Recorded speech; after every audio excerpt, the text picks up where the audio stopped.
South अस्ट्रेलियामा Sunday सबैलाई थाहा छँदैछ, सन्डे गइन्छ, बजार जाँदाखेरि कोइनहरू भेला हुन्छ, त्यही कोइन गोजीमा हालेर बोकेर हिँड्दाखेरि अप्ठ्यारो हुन्छ होइन। त्यो कोइन चाहिँ घरमा आउने बित्तिकै म फेरि मेरो फर्स्ट प्रायोरिटी भनेको चाहिँ भएको कोइन गोजीमा कहाँ कहाँ छ सब भेला गरेर गन्तव्यमा हाल्ने। त्यो भनेको चाहिँ हराउनु पनि सक्छ, कहीँ जान सक्छ, त्यो वेस्टेज हुनसक्छ। केटाकेटी भने पनि त्यतिकै लिएर जान सक्छ, त्यो कामै हुँदैन त्यो। अब त्यसलाई चाहिँ भेला गरेर राख्यो भने केही हुन्छ काम।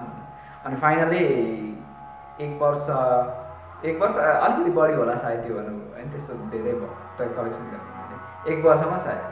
कति हुन्छ भनेर यति हुन्छ भनेर गरेको त थिएन, $400 401 समथिङ सेन्ट्स थियो। मैले $400 चाहिँ पुण्य फाउन्डेसनमा दिन्छु भनेर चाहिँ होइन, त्यो त्यत्तिकै खुद्रा हराएर जान्छ होइन। बाटामा पुग्दा पनि के पानी खान मन लाग्छ, खुद्रा खाने एउटा चक्लेट किन्न मन लाग्छ, बल्ब किन्न मन लाग्छ, बरु त्यो नबोक्दा बरु फाइदा हुन्छ होइन।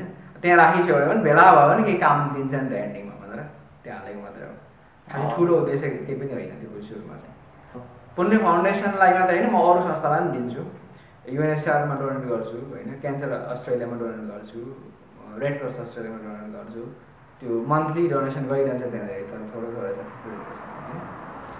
अब कलेक्सन गरेको अब डोनेसन पहिला म जुन अर्गनाइजेसनलाई गरिरहन्छु त्यसलाई नै किन गरिरहनु, किन पहिले गरिरहेको छ। अनि अर्को मैले देखेको भनेको चाहिँ आफ्नो कम्युनिटीमा काम गर्ने एउटा संस्था होइन, काम गर्ने संस्था भएकोले गर्दाखेरि आफ्नो कम्युनिटीभित्र बसेर काम गर्ने एउटा च्यारिटीमा काम गर्ने यति राम्रो काम गरिरहेको छ भने किन त्यसलाई नदिउँ, त्यसले पनि राम्रो काम गरोस्।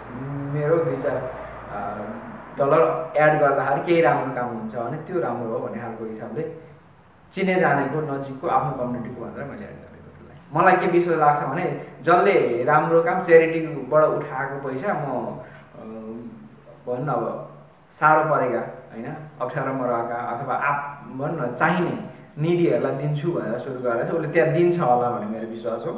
पुण्य फाउन्डेसनले भुटनिज कम्युनिटीबाट एउटा बनेको संस्था राम्रो काम गरिरहेछ, गरिबहरूको लागि अथवा अप्ठ्यारोमा परेको पढ्न नसक्ने विद्यार्थीहरूलाई पढाएर एउटा राम्रो काम गरिरहेछ। त्यसको लागि चाहिँ अलि धेरै साथीहरूले त्यसमा डोनेसन गर्नुभयो भने त्यो राम्रो हुन्छ। अनि अर्को चाहिँ पुण्य फाउन्डेसनले नेपालमा अफ्रिकामा मात्रै होइन, हामी जहाँ ओरिजिन भयौँ भुटानमा, हामी भुटनिज भन्छौँ, हाम्रो आइडेन्टिटी भुटनिज भन्नमा मात्रै सीमित छ। हामी भुटनिज चाहिँ कुनै आधारमा देखिँदैनौँ, हाम्रो भुटानसँग सम्बन्ध केही पनि छैन। पुण्य फाउन्डेसन त्यति राम्रो काम गर्दैछ भने भुटानसँगको हाम्रो सम्बन्ध विस्तारमा पुण्य फाउन्डेसनले त्यहाँ काम गर्यो भने केही फाइदा हुन्छ होला हाम्रो आइडेन्टिटी इस्टाब्लिस गर्नलाई पनि। र हामी भुटानको चाहिँ जहिले पनि नेगेटिभ मात्रै बोल्दैनौँ है, हामी भुटानको लागि पोजिटिभ काम पनि गर्छौँ होला भन्ने खालको केही देखिन सक्छ।